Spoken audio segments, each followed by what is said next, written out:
Hello and welcome. Here you can see the startup of the TireMoni TM-150. First you see an overview, then we go through the individual steps.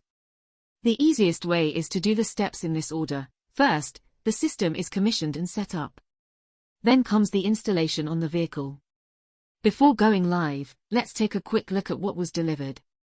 You should have the following in front of you: the display device, 2 AAA batteries, 1 pair of self-adhesive Velcro connectors for sensors, and 4 C or 1632 button cells for anti-theft rings and an Allen key.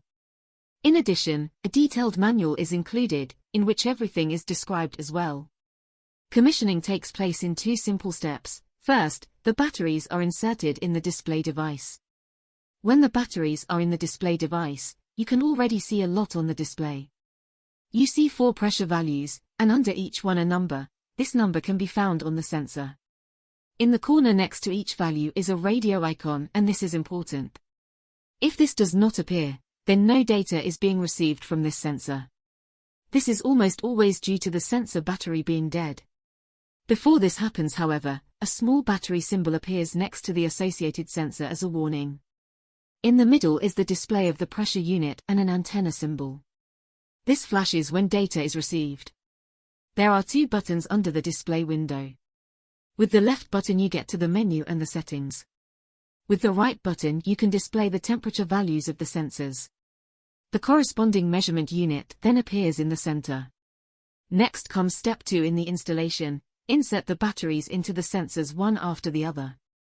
Now each sensor reports to the display device one after the other, and it beeps every time a sensor is detected.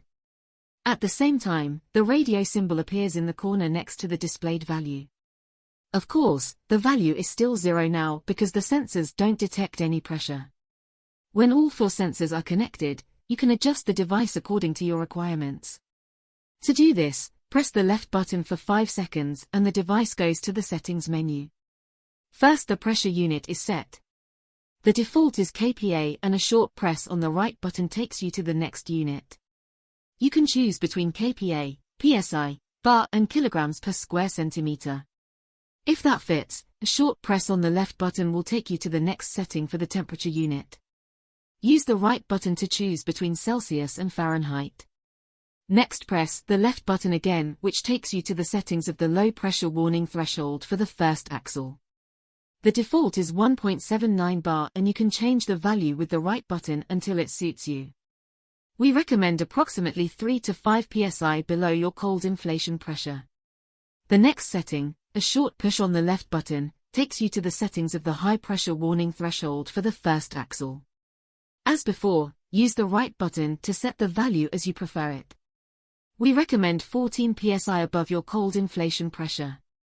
Next come the settings for the high temperature warning threshold for the first axle. The same game as before. Press the right button until the value matches. We recommend using the factory settings. The next short button press on the left brings you to the second axle and the low pressure warning threshold. Again, set the value using the right button.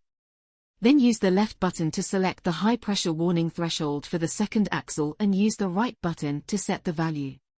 Press the left button once again and you'll get to the high temperature warning threshold for the second axle. Adjust it or leave the default value. The next short press on the left button exits the menu and you are done with the settings. Now screw the sensors onto the valves. 1 is front left, 2 is front right, 3 is rear left and 4 is rear right, and find a nice place in the cockpit for the display device. Using the Velcro tape you can attach it anywhere on a flat surface. If you want, you can install the anti-theft device with the sensors. This is not a requirement for the function of the system. First, the anti-theft ring is placed over the valve with the contour facing outwards. Then the sensor is screwed on. The anti-theft ring is pressed onto the sensor from below and turned until the contour snaps into place on the sensor, and then the Allen screw is tightened.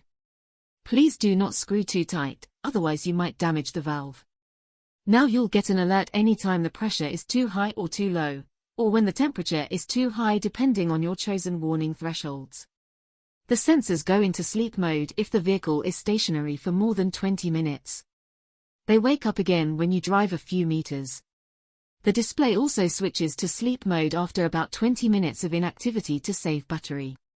Finally, a function that you will probably only use very rarely. In order to pair a new sensor, if one should be defective or lost, press the left button for a long time. After 5 seconds the setting mode appears, keep pressing 5 seconds longer and the display will enter the learning mode. In this mode LEN is displayed in all 4 positions. If you now insert the battery into a sensor, it will be paired at its position, sensor number, and the previously connected sensor will be replaced. Have fun and always have a safe journey with your new TireMoni.